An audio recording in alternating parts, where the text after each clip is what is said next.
Jutaan warga Kamboja memberikan penghormatan terakhir mereka kepada Raja Norodom Sihanouk dalam kremasi kerajaan bulan ini. Sang raja almarhum mendapatkan prosesi kremasi yang megah dengan parade di atas kapal emas dan tempat kremasi seluas 1 blok kota. Lin Huang ada di tengah ribuan pelayat yang ada di ibu kota Phnom Penh. Wajah bekas Raja Kamboja ada di banyak tempat di Phnom Penh, mulai dari monumen di pinggir jalan sampai lobi hotel. Tapi Raja Norodom Sihanouk hadir untuk terakhir kalinya di hadapan publik bulan ini. Lebih dari 3 bulan setelah Sihanouk wafat akibat serangan jantung di usia 89 tahun, Kamboja akhirnya memberikan perpisahan yang terakhir. Upacara ini dilakukan dengan parade, kembang api selama beberapa malam, 12 tembakan meriam, dan kremasi. Pada 4 Februari, pejabat dari banyak negara seperti Australia, Korea, dan Prancis hadir di lokasi kremasi yang berhasil dibangun Kamboja dalam waktu yang sangat cepat. Begitu malam tiba, asap mulai membubung ke atas atap-atap merah dan deretan lampu-lampu di dalam krematorium. Di seberang sungai, dentuman kembang api bersahut-sahutan dengan tembakan meriam untuk menandai puncak perayaan nasional ini. Kremasi kerajaan dimulai. 3 hari kemudian, sebuah parade yang dimulai di kerajaan mengawali masa berkabung selama 7 hari. Sedikitnya 1 juta orang Khmer berduyun-duyun ke Phnom Penh untuk acara yang sangat bersejarah ini. Termasuk seorang petani berusia 42 tahun bernama Tom Lord Boom. Boom asik berfoto dengan keluarganya di padang rumput kerajaan. Saya bertanya pada dia soal pandangannya tentang Sihanouk.ខ្ញុំបានតល់គាត់ហើយបានដឹងគាត់បានលឺគាត់មានឈ្មោះមានឈ្មោះរបស់សម្លេងក្នុងឆាកអន្តរជាតិហើយគាត់មានការតស៊ូបញ្ញាមោះមុតក្លាហានបំផុតនៅក្នុងឆាកជីវិតរបស់គាត់គឺគាត់ទទួលស្គាល់ថាគឺគាត់មិនអាចមានអំពើពុករលួយហើយគាត់ដឹងថាទទួលស្គាល់តែជាតិ Perpisahan terakhir selama 7 hari kepada sang raja ini menandai berakhirnya lembaran sejarah yang ikut mendefinisikan Kamboja.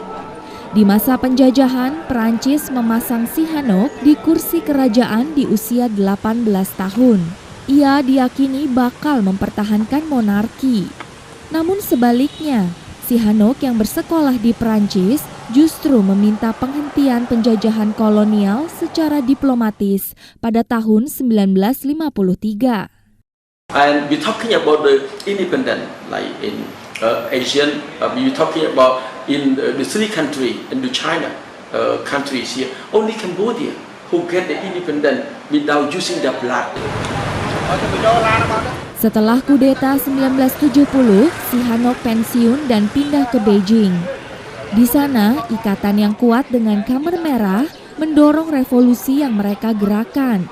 Dilanjutkan dengan pengambil alihan Kamboja pada tahun 1975 dan pembantaian yang menyusul setelahnya. Banyak kritik yang mengatakan tanpa ketenaran Sihanouk, Khmer Merah tak bakal bisa menarik begitu banyak pengikut dan memiliki kekuasaan yang besar. Tapi hari ini, kenangan berdarah itu disingkirkan jauh-jauh. Warga Kamboja kini terpusat pada keberhasilan dan penghormatan pada almarhum sang raja.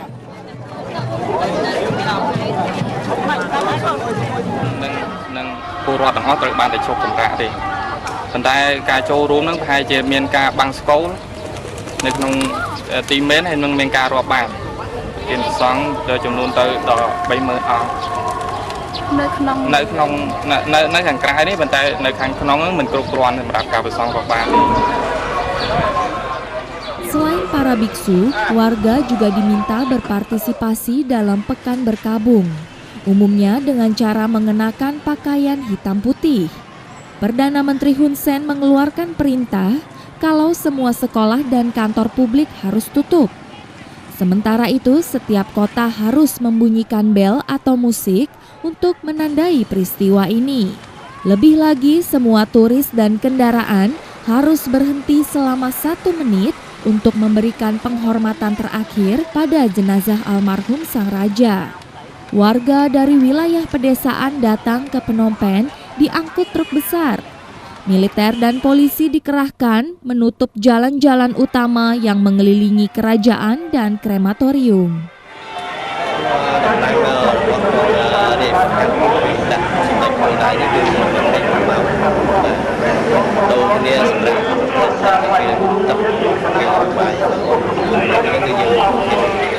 Pengamanan yang ketat macam begitu bisa jadi cocok untuk sang raja. Namun banyak yang merasa ini akan memutus kedekatan Sihanouk dengan warga. Prefer to see more participation from the people in the ceremony and also for them to have more access to the ceremony by not so many streets blocked and people prevented from coming near the king because you know the king had a special relationship with the people and by blocking the streets and not allowing people to go near the crematorium, I think that it's a sad thing to do at the last moment. Setelah kremasi dilakukan, abu Sihanouk dikumpulkan dan disebar di sungai. Langkah terakhir dari prosesi berkabung adalah mengumpulkan sisa jenazahnya dalam guci emas untuk disimpan di kerajaan.